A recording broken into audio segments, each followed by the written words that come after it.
दोस्तों नमस्कार। दुनिया का सबसे पुराना लोकतांत्रिक देश है अमेरिका और भारत दुनिया का सबसे बड़ा लोकतांत्रिक देश। लेकिन इस वक्त दुनिया के सबसे पुराने लोकतांत्रिक देश यानी अमेरिका के राष्ट्रपति के निशाने पर कोई दूसरा देश नहीं है, सीधे सीधे भारत है। और भारत को लेकर एक के बाद एक जो बयान अमेरिकी राष्ट्रपति दे रहे हैं उसने शायद उस भ्रम को भी तोड़ डाला है जहां वो प्रधानमंत्री मोदी के साथ खड़े होकर माय डियर फ्रेंड कहते हैं। और इसके साथ ही एक दूसरा सवाल भी है कि अमेरिकी राष्ट्रपति की हर पहल भारत को लेकर ना तो वो कूटनीति है और ना ही विदेश नीति है। वो सीधे सीधे अंतर्राष्ट्रीय तौर पर भारत की आर्थिक, सामाजिक और राजनीतिक परिस्थितियों को निशाने पर लेना है। लेकिन दूसरी तरफ भारत के भीतर से भी क्या प्रधानमंत्री मोदी ने इस दौर में खामोशी बरती हुई है और उनकी कोई प्रतिक्रिया अतीत के पूरे विदेश नीति को लेकर, कूटनीति को लेकर और अमेरिका के साथ संबंधों को लेकर एक नई दिशा में बढ़ चुकी है जहां पर माय डियर फ्रेंड है?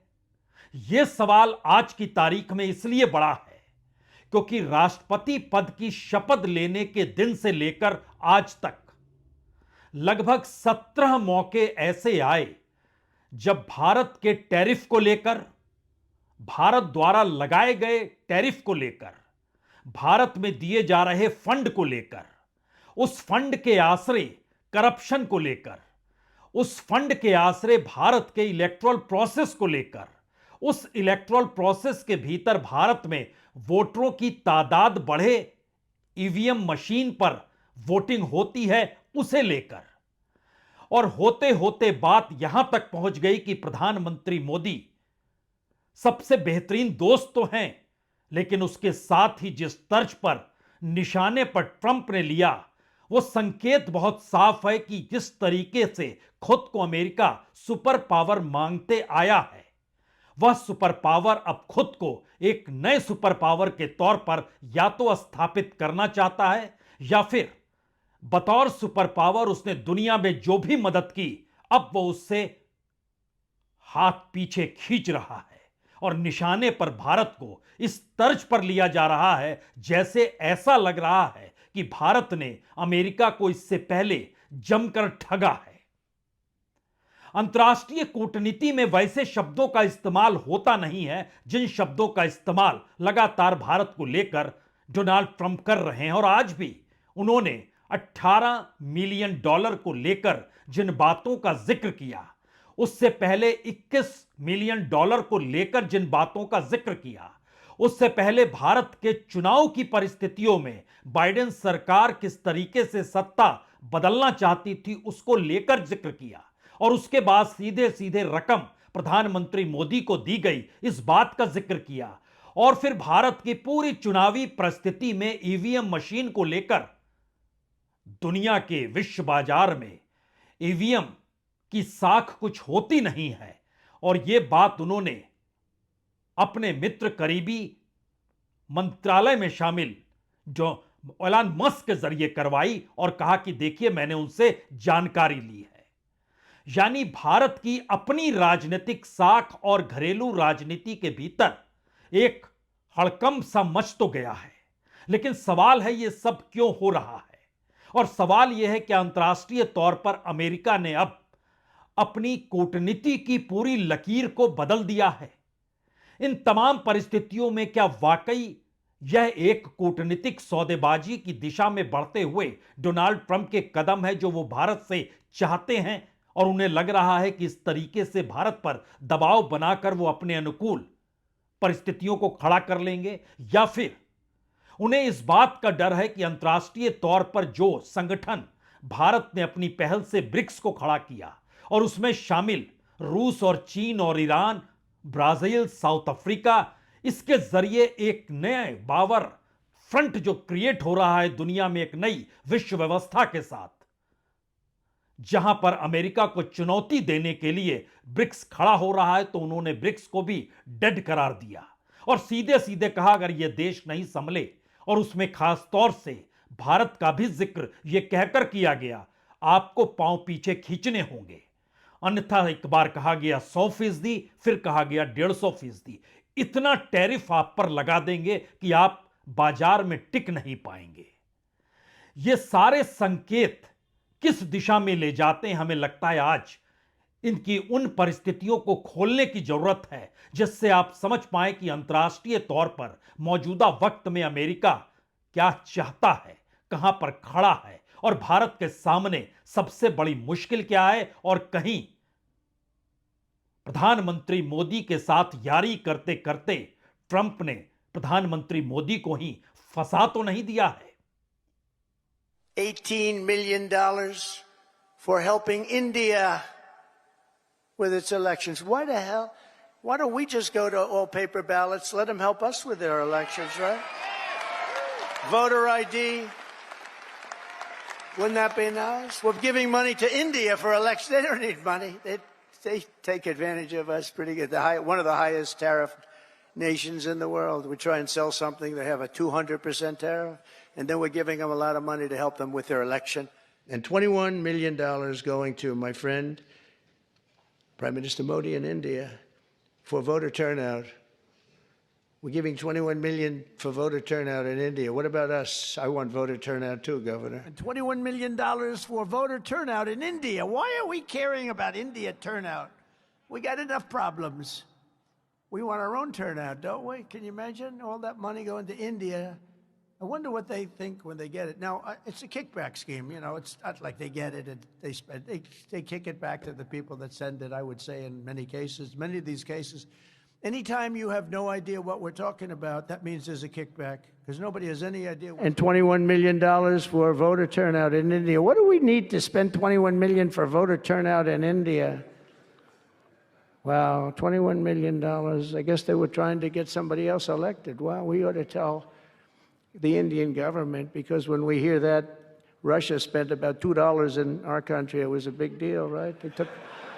They took some internet ads for $2,000. This is a total breakthrough. $21 million for India. तो दुनिया के सबसे बड़े लोकतांत्रिक देश को लेकर दुनिया के सबसे पुराने लोकतांत्रिक देश के राष्ट्रपति की यह टिप्पणी है। पहली टिप्पणी आज की ही है जिसमें उन्होंने $18 मिलियन का जिक्र किया और यह कहकर किया, हम क्यों दे पैसा, इलेक्शन में सुधार के लिए, वहां पर ज्यादा वोटिंग टर्नआउट हो जाए। उसके बाद जो बयान आपने सुना उसमें तो खुले तौर पर वो कह रहे हैं कि दरअसल यह पैसा बाइडेन सरकार ने दिया था और यह सब करप्शन का हिस्सा था जिसमें पैसा जाता था और उसका एक बड़ा हिस्सा वापस लौट आता था। तो क्या यह कमीशन के आश्रय यह पूरी मदद दी जा रही थी? उसके बाद तीसरे राउंड में उन्होंने कहा, मैंने अपने मित्र प्रधानमंत्री मोदी को $21 मिलियन दिए हैं। क्यों दिए हैं? वो सबसे करीब है? जी नहीं। इन तमाम परिस्थिति में भारत की अंतर्राष्ट्रीय साख, भारत की विदेश नीति, भारत की कूटनीति हो सकता है कई सवालों को इस दौर में कोई भी खड़ा करे। प्रधानमंत्री की तरफ से तो कोई जवाब नहीं आया, लेकिन जिस दिन अमेरिकी राष्ट्रपति ट्रंप ने यह कह दिया कि भारत में चुनाव के आश्रय सत्ता पलटने का जिक्र था, तो भारत का विदेश मंत्रालय सक्रिय हो गया। लेकिन उसके अगले दिन ट्रंप ने जब यह कहा कि यह पैसा उन्होंने भारत के प्रधानमंत्री को दिया, तो विदेश मंत्रालय ने चुप्पी थाम ली। यानी अमेरिकी राष्ट्रपति हर दिन बयान दे रहे हैं, हर दिन बयान बदल रहे हैं, हर दिन निशाने पर भारत है और उनके डियर फ्रेंड भी निशाने पर हैं। तो इस दौर में भारत का विदेश मंत्रालय क्या कर रहा है और किस तरीके से वो सामने आता है, हमें लगता है शुरू में ही उसको आप सुन लीजिए। You know, we have seen information that has been put out by the U.S. Administration regarding certain USA activities and funding. These are obviously very deeply troubling. This has led to concerns about foreign interference in India's internal affairs. Relevant departments and agencies are looking into this matter. It would be premature to make a public comment at this stage. So, relevant authorities are looking into this matter, and hopefully we can come up with an update on that subsequently. विदेश मंत्रालय का यह बयान सुनकर हो सकता है आप भी महसूस कर रहे हो कि भारत की अंतर्राष्ट्रीय कूटनीति और विदेश नीति और खास तौर से अमेरिका के साथ संबंधों को लेकर किस रास्ते चलनी है वो सब कुछ डियर फ्रेंड के आसरे चल रहा है, और उसी आसरे जरा सी आंच उन पर आती है तो प्रतिक्रिया देनी है। और देश को लेकर कोई सवाल अगर अमेरिका राष्ट्रपति खड़ा कर रहे हैं तो उस पर खामोशी बरतनी है। ये सारे सवाल इसलिए भी जरूरी हैं क्योंकि इस देश के भीतर घरेलू राजनीति में भारत की चुनावी प्रक्रिया के तहत डेमोक्रेसी के खतरे को बार बार जिक्र विपक्ष ने किया। इस देश के भीतर सवाल भी उठे और यह भी सवाल उठा कि ईवीएम मैनेज किया जाता है। और प्रधानमंत्री मोदी ने भी, याद कीजिए, सेंट्रल हॉल में जब वो भाषण दे रहे थे तो उन्होंने खुले तौर पर जिक्र किया था कि जब लोकसभा के चुनाव के परिणाम आ रहे थे उस वक्त मैंने किसी से पूछा था इस दौर में क्या ईवीएम जिंदा है ना, क्योंकि ईवीएम पर जिस तर्ज पर विपक्ष निशाने पर लेता है और पूरे लोकतंत्र को ही हाशिए पर ढकेल देता है, उससे प्रधानमंत्री मोदी बड़े चिंतित नजर आए थे। लेकिन जब उनके my dear friend Donald Trump यह कहने से नहीं चूकते हैं कि ईवीएम और टेक्नोलॉजी और कंप्यूटर इस आश्रय वोटिंग नहीं होनी चाहिए, क्योंकि उनके अपने मित्र एलन मस्क भी यही कहते हैं और उन्होंने जानकारी भी दी कि टेक्नोलॉजी के आश्रय वोटिंग के खतरे हैं, इसीलिए बैलेट पेपर से अमेरिका में भी चुनाव होता है। तो इन दोनों बातों को अगर आप मिला लीजिए तो सीधे क्या तौर पर भारत के उस लोकतंत्र पर हमला है जहां पर चुनाव हो रहे हैं और ईवीएम के जरिए हो रहे हैं, और इसे मौजूदा वक्त में प्रधानमंत्री ही नहीं बल्कि देश में चुनाव आयोग भी सबसे बेहतरीन मानता है। चाहे सवाल सुप्रीम कोर्ट के हिस्से में भी गया, सुप्रीम कोर्ट ने भी कहा इस पर हम कोई सवाल नहीं खड़ा कर सकते हैं। तो भारत की सुप्रीम कोर्ट हो, भारत का इलेक्शन कमीशन हो, भारत के प्राइम मिनिस्टर हो, सबके उलट अंतर्राष्ट्रीय तौर पर, अंतर्राष्ट्रीय मंच पर अमेरिकी राष्ट्रपति डोनाल्ड ट्रंप ईवीएम का जिक्र करते, तो हमें लगता है दोनों बातें आज एक साथ आप सुन लीजिए। एक तरफ प्रधानमंत्री मोदी और उसके तुरंत बाद अमेरिकी राष्ट्रपति डोनाल्ड ट्रंप। ये लोग तय करके बैठे थे कि भारत के लोकतंत्र और लोकतंत्र की प्रक्रिया के प्रति विश्वास ही लोगों का उठ जाए, और लगातार ईवीएम को गाली देना। और मुझे तो लगता था कि शायद इस बार वो ईवीएम की अर्थी का जुलूस निकालेंगे, लेकिन 4 जून शाम आते आते उनको ताले लग गए, ईवीएम ने उनको चुप कर दिया। ये ताकत है भारत के लोकतंत्र की। I did ask Elon because he knows more about computers than anybody I know. I said, what do you think of the voting system? He said, computers are not meant for voting. It's just not a good, it's too many transactions taking place too quickly. It's just not, he said, honestly, and I've gone to the best people, the smartest computer minds from MIT, from others. My uncle was a professor for 41 years at MIT and a brilliant guy, and I got to know a lot of the people up there. And they will tell you that the most secure way that you can secure the election, and probably the fastest way, because there can be very little hanky-panky, is paper ballots. Can you? ये वाकई भारत के लिए एक मुश्किल सबब भी है और शायद मौजूदा प्रधानमंत्री के सामने एक संकट भी है, क्योंकि अंतर्राष्ट्रीय तौर पर आजादी के बाद जब दुनिया में सेकंड वर्ल्ड वॉर हो रहा था तो उस वक्त भारत किसी के साथ नहीं खड़ा था। ब्रिटेन जहां पर खड़ा था वहीं भारत खड़ा था, लेकिन आजादी के बाद की परिस्थितियों में भारत ने गुटनिरपेक्ष आंदोलन को खड़ा किया। और जब दुनिया में कोल्ड वॉर शुरू हुआ, एक तरफ रशिया, दूसरी तरफ अमेरिका, भारत अमेरिका के साथ भी खड़ा नहीं हुआ, रशिया के साथ भी खड़ा नहीं हुआ। लेकिन इंदिरा गांधी के दौर से भारत की रशिया के साथ करीबी खुलकर नजर आई, और जब बांग्लादेश का निर्माण हुआ उस वक्त अमेरिका भारत के खिलाफ था, लेकिन भारत ने अमेरिका को इजाजत भी नहीं दी कि उस विषय पर वह बोल पाए। इसीलिए अमेरिका ने प्रयास भी किया 7वें बेड़े को भेजकर, लेकिन उस वक्त की प्रधानमंत्री इंदिरा गांधी ने अमेरिकी राष्ट्रपति निक्सन को कोई जगह नहीं दी। यानी एक करीबी रूस के साथ भारत की रही, और इसको अमेरिका भी जानता और मानता है। लेकिन इस दौर की परिस्थितियों में ऐसी कौन सी वजह है जिसमें हर वक्त भारत के निशाने पर, या भारत अमेरिका के निशाने पर है, और भारत इस दौर में हर देश के साथ अगर व्यावसायिक और व्यापारिक संबंधों को लेकर एक साथ चलना चाहता है तो क्या अमेरिका को यह लगने लगा है कि कल को अगर चीन के साथ उसे युद्ध करना पड़े या जो ट्रेड वार शुरू हो चुका है उसमें भारत कहां खड़ा है यह साफ भारत को करना होगा। यानी भारत न्यूट्रल नहीं रह सकता है जब सवाल अमेरिका का हो। हालांकि इस दौर में अमेरिका ने खुद को अंतर्राष्ट्रीय तौर पर जिस तरीके से रखा है यह सवाल भारत के लिए बड़ा मुश्किल भरा जरूर है। सिर्फ ब्रिक्स को लेकर नहीं, गाजा पट्टी को लेकर अरब कंट्रीज खिलाफ है अमेरिका के, भारत ने चुप्पी थाम रखी है। ईरान को लेकर इजराइल और अमेरिका एक साथ हैं, भारत ने चुप्पी थाम रखी है। और यह भी सच है कि अरब वर्ल्ड के साथ भारत के रिश्ते कोई आज के नहीं हैं और इस दौर में भारत की जरूरतों को अरब वर्ल्ड पूरा करता है। मिडिल ईस्ट को देखिए तो वहां से सबसे बड़ी तादाद में कच्चा तेल और गैस आता है। और इस प्रक्रिया में अगर आप बीते दिनों को ही देखिए, जब कतर से वहां के सबसे सीनियर व्यक्ति जब भारत आते हैं, अमीर शेख साहब, तो खुद प्रधानमंत्री उनको रिसीव करने जाते हैं। यह समझना होगा कि कतर के साथ भारत के व्यापारिक संबंध क्या हैं और अमेरिका इस दौर में अगर अरब वर्ल्ड में दबाव बना रहा है तो भारत उनके साथ ना खड़ा हो, क्या ऐसी जमीन भी वो तैयार कर रहा है? क्योंकि प्रधानमंत्री मोदी की मौजूदगी में खुले तौर पर अमेरिका की तरफ से कहा गया कच्चा तेल आप हमसे खरीदेंगे, नेचुरल गैस आप हमसे खरीदेंगे, F-35 आप हमसे खरीदेंगे, टेक्नोलॉजी का आदान प्रदान हमारे साथ होगा। लेकिन फिर देखिए प्रधानमंत्री कतर के अमीर शेख से मिलने और उनको रिसीव करने खुद क्यों गए?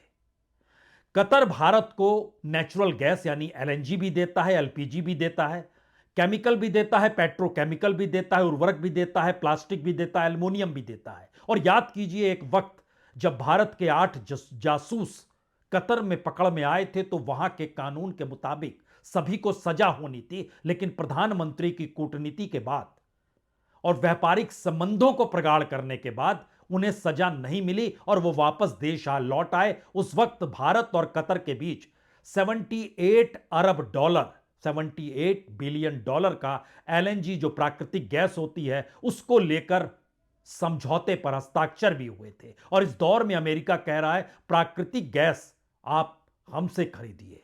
यानी भारत जिन जगहों से जो सामान उत्पाद लेता है वह शिफ्ट हो अमेरिका की तरफ। और मिडिल ईस्ट में खास तौर से भारत जो अपने तौर पर है, तो क्या अमेरिका सिर्फ अपना फायदा इस दौर में देख रहा है अमेरिका फर्स्ट के नाम पर, या फिर अमेरिका अब यह चाहता है कि जिस सुपर पावर को अमेरिका के जरिए दुनिया ने समझा उसमें यूरोप सरीखी देश भी अपनी सुरक्षा के लिए 2% से ज्यादा खर्च नहीं करते हैं, सारा खर्च अमेरिका का। यूक्रेन में भी पूरी पूंजी अमेरिका की आई, जहां उसने रशिया से युद्ध लड़ा। लेकिन इस दौर में ट्रंप के आने के बाद उसी रशिया और पुतिन के साथ बेहतरीन रिश्तों का जिक्र G7 तक की बैठक में ट्रंप ने किया और यूक्रेन से कहा आपको युद्ध खत्म करना होगा। यानी पूरी यूक्रेन की बार्गेनिंग पावर अंतर्राष्ट्रीय कानून के तहत एक झटके में अमेरिका ने खत्म कर दी। और यूरोप को समझाया ट्रंप ने कि आपका पैसा लौट आएगा, हमारा पैसा लौटे ना लौटे, लेकिन अंतर्राष्ट्रीय कूटनीति कहती है कि रशिया के साथ जिस व्यापार से अमेरिका को लाभ होगा वह उतना पैसे की भरपाई कर लेगा। लेकिन मुश्किल भारत के पास है कि वो कहां खड़ा हो, मिडिल ईस्ट के साथ खड़ा हो, गाजा पट्टी के सवाल पर कहां खड़ा हो, ईरान के सवाल को लेकर कहां खड़ा होगा, इजराइल और अमेरिका एक साथ होंगे तब वो क्या करेंगे, और आने वाले वक्त में चीन को लेकर भारत की भूमिका क्या होगी। ये सारे सवाल गूंज जरूर रहे हैं, लेकिन इसमें माय फ्रेंड के सामने एक मुश्किल तो है। लेकिन जब ये सारी चीजें चल रही है तो कल ही एक बैठक वाशिंगटन में हो रही थी जिसमें इटली की प्रधानमंत्री जॉर्जिया मेलोनी थी। उन्होंने बहुत साफ तौर पर कहा, दरअसल 90 के दशक में जब बिल क्लिंटन और टोनी ब्लेयर थे उन्होंने ग्लोबल लेफ्टिस्ट लिबरल नेटवर्क बनाया तो उनको स्टेट्समैन कहा गया। अब वही सारे लोग उनके खिलाफ हो चले हैं जो उस लेफ्ट के अनुकूल नहीं, और उसमें उन्होंने नाम लिया ट्रंप का, खुद का यानी मेलोनी का, अर्जेंटीना के राष्ट्रपति मिलाय का और भारत के प्रधानमंत्री नरेंद्र मोदी का। और कहा गया कि इनको डेमोक्रेसी के लिए खतरा बताया जाता है, जबकि कोई अब भरोसा लेफ्ट पर करता नहीं है। वोट लोग इसलिए देते हैं क्योंकि इस दौर में फ्रीडम महसूस की जा रही है। इस दौर में सीमा सुरक्षा का जिक्र हम कर रहे हैं, बिजनेस खुले तौर पर हो जाए इसका जिक्र कर रहे हैं। यानी एक तरफ ट्रंप भारत की घरेलू राजनीति और ईवीएम तक और फंड तक की परिस्थितियों में हर दिन एक लकीर खींचते हैं अलग अलग, और दूसरी तरफ इटली की प्रधानमंत्री वाशिंगटन में जाकर बताती है, देखिए हम सब एक कड़ी में एक साथ हैं और आप दुनिया अब हमें डेमोक्रेसी के खिलाफ नहीं मानती है, और यह एक लेफ्ट और राइट की लड़ाई है। सुनिए। When Bill Clinton and Tony Blair created the global leftist liberal network in the 90s, they were called statesmen. Today, when Trump, Meloni, Milley, or maybe Modi talk, they are called a threat to democracy. This is the left's double standard. But we're used to it. We are used to it. तो क्या world system को नए तरीके से define करने की कोशिश में ट्रंप हैं, और उनके साथ जो भी देश खड़े हैं उसमें जाहिर तौर पर अर्जेंटीना और इटली का नाम लेना होगा। लेकिन यहां सवाल भारत का इसलिए है क्योंकि इटली और अर्जेंटीना को, उनके राष्ट्राध्यक्षों को तो अपने शपथ ग्रहण में डोनाल्ड ट्रंप ने निमंत्रण दिया था, लेकिन भारत के प्रधानमंत्री को निमंत्रण नहीं दिया था, और एक झटके में भारत की तरफ से खुलासा नहीं किया गया। जब प्रधानमंत्री मोदी की अमेरिकी यात्रा तय हुई, वो व्हाइट हाउस ने पहले ही तारीख जारी कर दी और बता दिया यहां आएंगे, यहां डिनर की व्यवस्था है, और प्रधानमंत्री मोदी फ्रांस में आर्टिफिशियल इंटेलिजेंस की मीटिंग में शामिल होते हुए अमेरिका पहुंचे, और खड़े होकर साथ में और उनसे आने से चंद घंटे पहले रेसिप्रोकल टैरिफ पर हस्ताक्षर कर दिए गए। भारत के साथ व्यापार के संबंधों को लेकर नीतियां बन गई। अप्रवासी जो गैर कानूनी तरीके से रह रहे हैं उसमें सिर्फ भारत के ही वह अप्रवासी लोग थे जिनको हथकड़ियों और बेड़ियों में भेजा गया। यह परिस्थिति दूसरे देशों के साथ नहीं आई। कुछ पहल दूसरे देशों की भी रही, लेकिन कुछ प्रयास अमेरिका ने भी किया, जहां उन्होंने कॉमर्शियल विमान से भेजा, सेना के विमान से हथकड़ियां लगाकर नहीं भेजा, जो गैर कानूनी तरीके से वहां रह रहे थे। तो क्या दुनिया को एक अराजकता की परिस्थिति में अमेरिका ढकेल रहा है, या फिर यह कहा जाए कि दरअसल इस दौर में अमेरिका अब यह मान चुका है कि आने वाला वक्त आर्टिफिशियल इंटेलिजेंस का है, जो धीरे धीरे हर देश में घुसेगा, और अमेरिका के पैसे पर यूरोप ने चाहे रईसी कर ली, जितना पैसा था दिया, नाटो के जरिए पैसा दिया, पेरिस समझौता जो क्लाइमेट को लेकर था उसमें पैसा दिया, डब्ल्यूएचओ में पैसा दिया, यूनाइटेड नेशन में पैसा दिया, लेकिन अब नहीं। तो क्या उसे इस बात को अब पूरी पुख्ता तरीके से अपनी पॉलिसी में उतार रहा है कि आने वाले वक्त में जो प्रौद्योगिकी है, निगरानी है, साइबर वार की परिस्थिति आएगी, उसमें अमेरिका सबसे आगे है, और आर्टिफिशियल इंटेलिजेंस में वो एक बार फिर नए तरीके के सुपर पावर के तौर पर खड़ा हो सकता है? क्योंकि अमेरिका के पैसे पर यूरोप ने कभी अपनी सुरक्षा की सोची नहीं, क्योंकि वो नाटो कंट्रीज थे, और यूरोप के देशों के भीतर एजुकेशन और हेल्थ को लेकर फ्री ऑफ कॉस्ट जो दिया गया, अमेरिका का कहना है वो आपने हमारे खर्चे पर दिया, अब हमें नए तरीके से अपने देश को गढ़ना है। लेकिन सवाल है कि इस दौर में भारत को निशाने पर बार बार क्यों लिया जा रहा है? जिस $21 मिलियन का जिक्र हुआ उसकी पूरी रकम क्या है? 182 करोड़।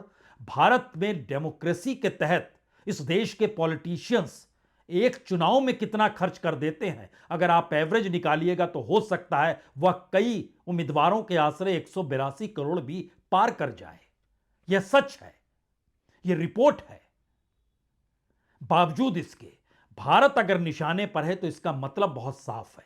जिस फंड के आश्रय भारत के भीतर जो प्रोग्राम चलते हैं, और मौजूदा वक्त में कम से कम 6 या 7 प्रोग्राम तो यूएसएआईडी या अमेरिकी फंडिंग के जरिए चल रहे हैं, जिस पर तकरीबन कुल खर्चा 840 करोड़ रुपए का है। आप कहेंगे कौन से प्रोजेक्ट? बड़ा प्रोजेक्ट तो एग्रीकल्चर और फूड सिक्योरिटी का है। एग्रीकल्चर जिसके तहत 3 कानून काले लाए गए, लौटाना पड़ा। फूड सिक्योरिटी जिसमें 5 किलो फ्री में अनाज दिया जाता है। स्वास्थ्य परियोजना जिसके दायरे में आयुष्मान भारत आता है। वाटर, सैनिटेशन, हाइजीन जिसके हिस्से में इस देश में स्वच्छ भारत आता है, जो शौचालय बनाए गए। Sustainable forest and climate adaptation programme जो है वह भी उसी यूएसएआईडी के आश्रय चल रहा है। जो अक्षय ऊर्जा है उसका कॉमर्शियलाइजेशन कैसे हो, वो इनोवेशन की दिशा में कैसे बढ़ाया जाए, यह भी यूएसएआईडी के पैसे पर हो रहा है। आपदा प्रबंधन में जो सहयोग का कार्यक्रम है वह भी यूएसएआईडी के पैसे पर हो रहा है। जो एनर्जी कुशल टेक्नोलॉजी को कॉमर्स उपयोग में कैसे लाया जाए और इनोवेशन से कैसे जोड़ा जाए, यह भी यूएसएआईडी के पैसे से हो रहा है। सवाल 182 करोड़ का नहीं है, सवाल तो 840 करोड़ के तहत मौजूदा वक्त में भारत के भीतर चल रहे वो 6-7 कार्यक्रम भी हैं। क्योंकि 19 तारीख को यूएसडी को लेकर बंद करने का ट्रंप ऐलान करते हैं। 20 तारीख को भारत के वोटर टर्नओवर के इशारे पर पैसा देने का जिक्र करते हैं। 21 तारीख को माय डियर फ्रेंड मोदी को लेकर 182 करोड़ देने का जिक्र करते हैं। 22 तारीख को कहते हैं यह करप्शन का हिस्सा होता था, जिसमें पैसा लौट आता था, यह रिश्वतखोरी थी एक तरीके से। तो क्या भारत के सामने मौजूदा वक्त में जवाब देने की परिस्थिति नहीं है, या फिर भारत की अपनी इकोनॉमी और जो अर्थव्यवस्था का पूरा खांचा इस देश के भीतर है वो डगमगाया हुआ तो नहीं है? यह सवाल सबसे ज्यादा महत्वपूर्ण है क्योंकि भारत के भीतर कॉरपोरेट दोस्त हों सत्ता के या कॉरपोरेट के आश्रय जो पूरा नेटवर्थ हो वह इस दौर में डगमगा चुका है। इसी बरस यानी जनवरी और फरवरी में अडानीज का नेटवर्थ भी लगभग 1 लाख करोड़ से ज्यादा नीचे चला गया। जो शेयर बाजार के टॉप मोस्ट 10 होते हैं उसमें अगर आप सिर्फ रिलायंस और बजाज फाइनेंस को छोड़ दीजिए तो बाकी 8 बड़ी कंपनियां, वो टीसीएस है, वो एयरटेल है, वो आईसीआईसीआई है, वो एचयूएल है, वो इन्फोसिस है, वो आईटीसी है, वो एचडीएफसी है, वो एसबीआई है, इन सब का कुल नेटवर्थ का घाटा जो है वह 1,66,000 करोड़ का है, जो सिर्फ जनवरी और फरवरी का हम आपसे जिक्र कर रहे हैं। और इस दौर में विदेशी निवेशकों ने जो पैसा निकाला है वो आंकड़ा लगभग 1.25 लाख करोड़ रुपए तक पहुंच चुका है। इतना पैसा वो निकाल चुके हैं और उसमें से ज्यादातर कंपनियां उसी अमेरिका से जुड़ी हुई है जिस अमेरिका के राष्ट्रपति का निशाना इस वक्त भारत पर है। तो क्या भारत की अंतर्राष्ट्रीय कूटनीति डगमगा चुकी है, या भारत जिस विदेश नीति के आश्रय अभी तक न्यूट्रल रहना चाहता था और खुद के लाभ के लिए एक वक्त वो रशिया के साथ 30% कम कीमत पर कच्चा तेल पा रहा था, दुनिया के बाजार में उसी तेल को रिफाइन करके बेच रहा था, अब नई परिस्थिति में अमेरिका की आर्थिक नीतियों को सहेजना उसकी जरूरत बन गई है। इलेक्ट्रिक व्हीकल्स को लेकर एक वक्त 2% टैरिफ का जिक्र होते होते आज की तारीख में 15% टैरिफ पर भारत आ गया, क्योंकि इलेक्ट्रिक व्हीकल टेस्ला मस्क की कंपनी है, उसकी गाड़ियां भारत में आए। यह दबाव है, अंतर्राष्ट्रीय कूटनीति में सौदेबाजी है। अमेरिका की अपनी अमेरिका फर्स्ट की नीति में भारत फर्स्ट कहां गायब है, मेक इन इंडिया कहां गायब है? ये सारे सवालों का जवाब डियर फ्रेंड को ही देना है, कोई दूसरा नहीं देगा। क्योंकि भारत के भीतर की विदेश मंत्रालय हो या फिर कॉमर्स मिनिस्ट्री हो, एक्सपोर्ट इंपोर्ट को देखते हुए वित्त मंत्रालय के नियम कायदे हो, सब कुछ अमेरिका के लिए माय डियर फ्रेंड के आश्रय बजट में ही बदलने शुरू हो गए थे। लेकिन बावजूद इसके ट्रंप के निशाने पर भारत है, डियर फ्रेंड है। खामोशी क्यों है? कुछ मजबूरी है? बहुत बहुत शुक्रिया, बहुत बहुत शुक्रिया।